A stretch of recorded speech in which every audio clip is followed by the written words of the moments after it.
जो स्टैचूज हैं, सीनरीज हैं, फोटोज हैं, वो किसी न किसी फॉर्म में, किसी न किसी प्रतीक की भाषा है। राइट। पहले भाषा नहीं थी सर, पहले प्रतीक थे।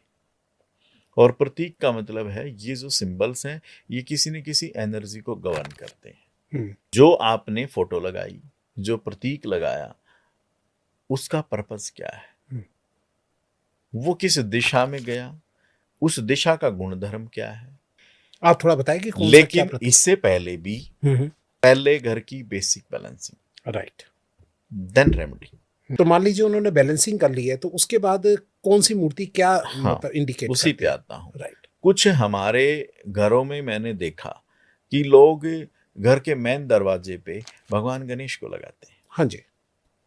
और मैं इसको बहुत बड़ा दोष मानता हूँ, क्योंकि गणेश जी क्या है, वो प्रथम पूज्य हैं, प्रथम पूज्य हैं और सबसे पहले उन्हीं की पूजा होती है। और इसके पीछे एक पौराणिक कथा है।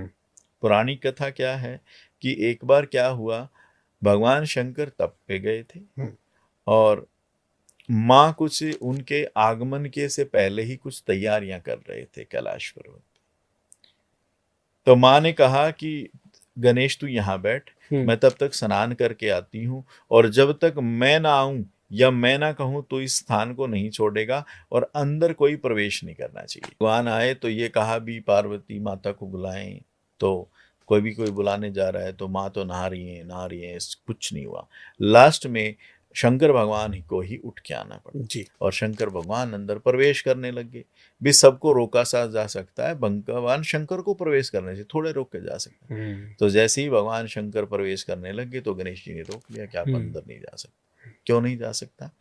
कि ऐसे मेरी माता जी का आदेश है कि जब तक मैं आदेश ना दूं तो कोई अंदर घर के प्रवेश नहीं करेगा। राइट। और मेरी माता का आदेश मेरे लिए सर्वप्रिय है, क्योंकि मैं वचनबद्ध हूँ। जी। तो भगवान शंकर ने खूब समझाया, नहीं माने, तो लास्ट में भगवान शंकर ने त्रिशूल जब चलाया तो भगवान गणेश की गर्दन कट गई थी। जी। तो उस टाइम पे अगर चौकीदार, वो तो फैमिली की बातें थी, ये गर्दन कट गई, इतना बड़ा खेल हुआ, पिता पुत्र के बीच लड़ाई हो गई। जी। भगवान गणेश ही प्रथम पूज्य हैं, बुद्धि के देवता हैं और रिद्धि सिद्धि के मालिक हैं। तो भगवान गणेश की प्रतिमा मंदिर में ही स्थापित करनी चाहिए। और लोग कहते हैं कि हाँ भाई, ये एक तरीके से उनको चौकीदार का रूप दे देते हैं एक तरीके का, जो कि बहुत वो बड़ा दोष है, जो दोष है, क्योंकि वो किसी के चौकीदार नहीं है।